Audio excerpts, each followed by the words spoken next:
Welcome my YouTube channel GS with Ajay Chaubisa. देखो आज अपन शुरू करेंगे सीमांत अभिकर्मक। सीमांत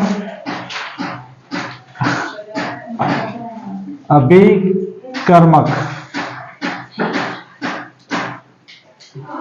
देखो सीमांत अभिकर्मक क्या होता है, ये कह रहा है कि किसी भी रासायनिक अभिक्रिया में अभिकारक की वह न्यूनतम मात्रा जो यह निर्धारित करता है कि उत्पाद कितनी मात्रा में प्राप्त होगा।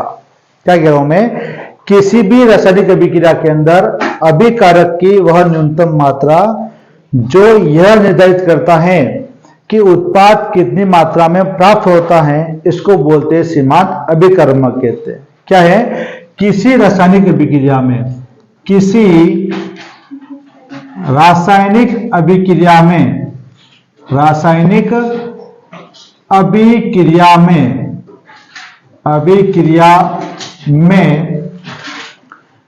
अभिकारक की, अभिकारक की वह न्यूनतम मात्रा, वह न्यूनतम मात्रा जो यह निर्धारित करता है, निर्धारित करता है कि उत्पाद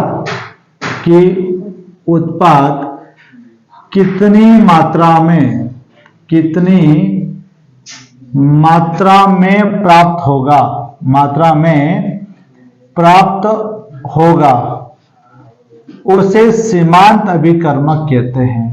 सीमांत अभिकर्मक कहते हैं, अभिकर्मक कहते हैं।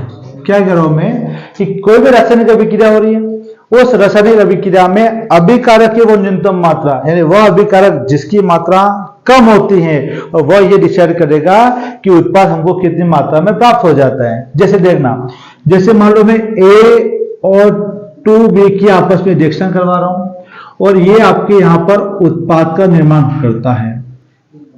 अब इस अभिक्रिया में कितनी मात्रा में अभिकारक भाग लेगा और कितनी मात्रा में उत्पाद बनता है, या कितनी मात्रा में B भाग लेगा, उत्पाद कितना बनेगा, वो डिसाइड कौन करेगा, आपके A।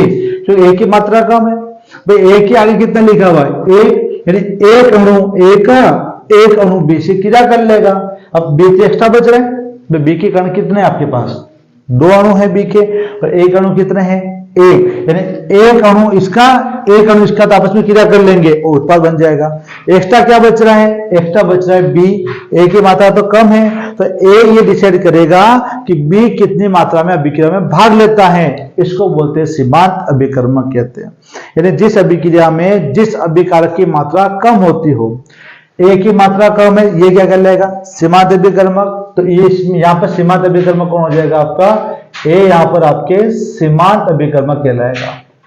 सीमांत अभिकर्मक, सीमांत अभिकर्मक का मतलब क्या है, जिसकी सीमा खत्म हो चुकी हो, जो बिल्कुल खत्म होने के कगार पे आ गया वो डिसाइड करेगा, है ना। जो जिसकी मात्रा कम है वो डिसाइड करता है अभिकारक उत्पाद कितनी मात्रा हमको प्राप्त होगा और अभिकारक कितनी मात्रा में अभिक्रिया में भाग लेगा।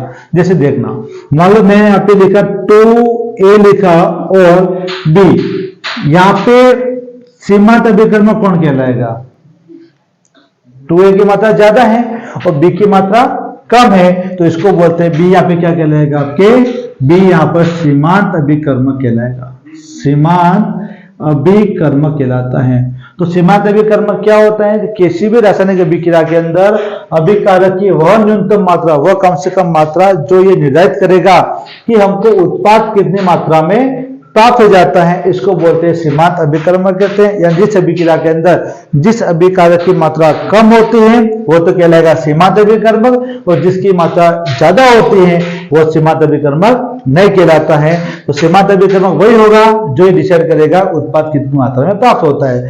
जैसे ये A और 2B था, यानी A का एक अणु B के एक अणु से क्रिया कर लेगा, लेकिन B तो एक्स्ट्रा बच रहा है, अब इसकी ज्यादा मात्रा में काम किए नहीं है, लेकिन इसकी कम मात्रा काम किए, यही बता रहा है वो उत्पाद कितना बनेगा, ये बता रहा है उत्पाद कितना बनेगा, अभिक्रम कितना भाग लेगा, इसको बोलते हैं सीमांत अभिकर्मक कहते हैं। क्लियर?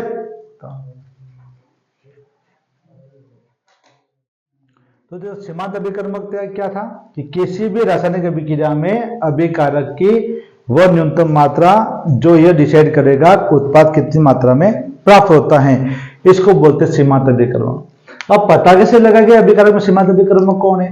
तो इसका फॉर्मूला है कि मोल बटा रस समीकरण मिति गुणांक, मोल बटा रस समीकरण मिति गुणांक, इसका अनुपात निकाल देंगे। और जिसमें मोल बटा रस समीकरण मिति गुणांक का मान कम आ रहा हो, जिसमें कम आता है उसे सीमांत अभिकर्मक कहते हैं, सीमांत अभिकर्मक कहेंगे। क्या कह रहा हूं कि जिसके अंदर कोई भी अभिक्रिया कर रहे हैं अपन, उस अभिक्रिया मान लेते हैं कि मोल और रस समीकरण मिति गुणांक का अनुपात कम आ रहा है, जिसमें मोल बटा रस समीकरण मिति गुणांक का अनुपात का मान कम आता है, उसको अपन सीमांत अभिकर्मक कहते हैं। जैसे मान ले अपने पास सवाल है, एक सवाल आ गया कि 16 ग्राम मेथेन के दहन हेतु 32 ग्राम ऑक्सीजन की आवश्यकता होती है।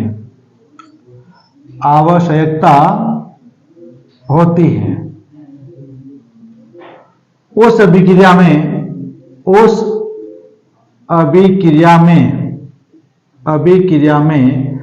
सीमांत अभिकर्मक की पहचान कीजिए।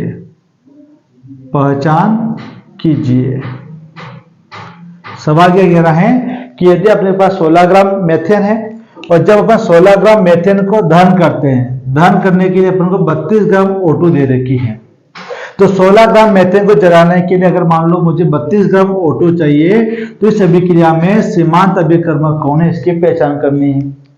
तो सबसे पहले अभिक्रिया बना देंगे अपन। ये कह रहा है कि मेथेन का दहन करो, तो मेथेन का फॉर्मूला दे रखा अपन को CH4। ये अगर मान लो मैं CH4 को जला दूंगा, तो जलाने में कौन सी गैस काम आ रही है आपके? ऑक्सीजन, या फिर O2 लिख दिया है ना। और जब मेथेन को जलाते हैं तो यहाँ पे बनता है कार्बन डाइऑक्साइड और साथ में आपके जल का अणु मुक्त हो जाता है। पहले एक काम करेंगे, अभिक्रिया को बैलेंस कर लेंगे। देखो यहाँ पे कार्बन की संख्या 1, यहाँ पे कार्बन की संख्या 1 है, यहाँ हाइड्रोजन आपके 4 काम में आ रहे हैं, यहाँ पे हाइड्रोजन आपके 2 हैं, तो इसको मैं 2 से गुणा कर दूंगा, तो यह हो जाएगा आपका 2, यानी 2 दूनी 4। यहाँ हो कितना हो गया? 2 ऑक्सीजन यहाँ पे हो रहे हैं और 2 ऑक्सीजन आपके यहाँ पे हो रहे हैं, तो 2 2 4 ऑक्सीजन हो रहे हैं। लेकिन काम में कितना है? 2, इसको 2 से गुणा कर लो, कितना हो जाएगा आपका? 2 O2 हो जाएगा। क्लियर? अब ये कह रहा है कि बताओ इस अभिक्रिया में सीमांत अभिकर्मक कौन है? हमको पता है जिसमें मोल बटा रस समीकरण मिति गुणांक का अनुपात कम आ जाएगा, इसको सीमांत अभिकर्मक कह लेंगे। ये कह रहा है कि CH4 कितना दे रखा अपन को? 16 ग्राम। तो मेथेन की मात्रा कितनी है? 16 ग्राम हमको दे रखा है, और ये दे रखा आपको 32 ग्राम दे रखा है। पहला काम एक ही काम करना अपन को, सबसे पहले यदि कोई पदार्थ की मात्रा किसी भी अभिक्रिया के अंदर पदार्थ की मात्रा मान लो आपको ग्राम में दे रखी हो, उस ग्राम को सबसे पहले आपको मोल में बदलना पड़ेगा। और मोल में बदलने का सूत्र हमको पता है कि मोल बराबर क्या होता है? पदार्थ की मात्रा ग्राम में, पदार्थ की मात्रा ये आ जाएगी आपके ग्राम में, और बटा आप अणुभार का भाग लगा देंगे अपन। तो देखो इसमें पदार्थ की मात्रा देगी ग्राम में कितनी? 16। मुझे CH4 का अनुपात निकालना है, मैंने आपको बता रखा है कैसे निकालते हैं। तो कार्बन का परमाणु क्रमांक 6 होता है, तो इसमें प्रोटॉन की संख्या भी 6, न्यूट्रॉन की संख्या भी 6, तो इसका परमाणु भार कितना हो जाएगा? 12। एक हाइड्रोजन है, इसका परमाणु भार कितना होता है? 1। कितने हाइड्रोजन है अपने पास? 4, तो ये हो जाएगा 4। कितना आ जाएगा आपके? 16। तो इसका अनुपात भी कितना आ रहा है? 16। आप काटोगे, इसका आंसर आ जाएगा आपके 1 मोल आंसर आ गया। कितने मोल आ गया आपके? 1 मोल। अब मुझे इस ऑक्सीजन का भी मोल निकालना है। ऑक्सीजन की ग्राम में मात्रा दे रखी कितनी? 32 ग्राम। 32 ग्राम दे रखा है मुझे। और O2 का अनुपात कितना होगा? एक ऑक्सीजन का परमाणु क्रमांक कितना है? 8, तो 8 दूनी 16। 1 O का 16, तो 2 O का हो जाएगा आपके 32। काटेगा, ये भी कितना आ जाएगा आपके? 1 मोल आ जाएगा। क्लियर। अब मुझे यहाँ पे सीमांत अभिकर्मक निकालना है। सीमांत अभिकर्मक क्या कह रहे हैं, जिसमें मोल और बटा रस समीकरण मिति गुणांक का अनुपात कम आना चाहिए। मोल तो मैंने निकाल दिया, इसका भी एक मोल आ रहा है, इसका भी एक मोल आ रहा है, लेकिन इसमें मुझे किसका भाग लगाना पड़ेगा, रस समीकरण मिति गुणांक। मैंने आपको बता रखा है कि रस समीकरण मिति गुणांक का मतलब क्या होता है कि किसी अभिक्रिया में अभिकारक कितनी मात्रा में भाग लेगा और उत्पाद कितनी मात्रा में प्राप्त होता है, उसको जो संख्या दर्शाती है इसको बोलते हैं रस समीकरण मिति गुणांक कहते हैं। तो इसका निकालेंगे अपन। अगर मान लो इसमें निकालेंगे, देखो इसका मोल दे रखा है, CH को कितना मोल दे रखा है, 1 मोल। अच्छा, रस समीकरण मिति गुणांक इसका आगे कितना लिखा हुआ है, कुछ नहीं, एक बना जाएगा, एक में का भाग लगा कितना आंसर आएगा आपके, 1 आ जाएगा। इसका मोल कितना आ रहा है, देखो 1 मोल आ रहा है O2 का। इसके आगे कितना लिखा हुआ है, रस समीकरण मिति गुणांक कितना दे रखा अपन को, 2। तो 1 में 2 का भाग लो, कितना आंसर आएगा, 0.5। आधा है, आधा का मतलब क्या हो गया, 0.5 हो जाएगा। तो बताएं दोनों में कम मात्रा किसकी आ रही है, इसकी मात्रा कम, इसकी मात्रा ज्यादा। इसका मतलब इस अभिक्रिया में ये जो आपका ऑक्सीजन है वो कहलाएगा सीमांत अभिकर्मक कहलाता है। क्या कहलाएगा आपके, सीमांत अभिकर्मक। ये डिसाइड करेगा कि इस अभिक्रिया में CO2 कितनी बनेगी और जल कितना प्राप्त हो जाएगा। आया सवाल।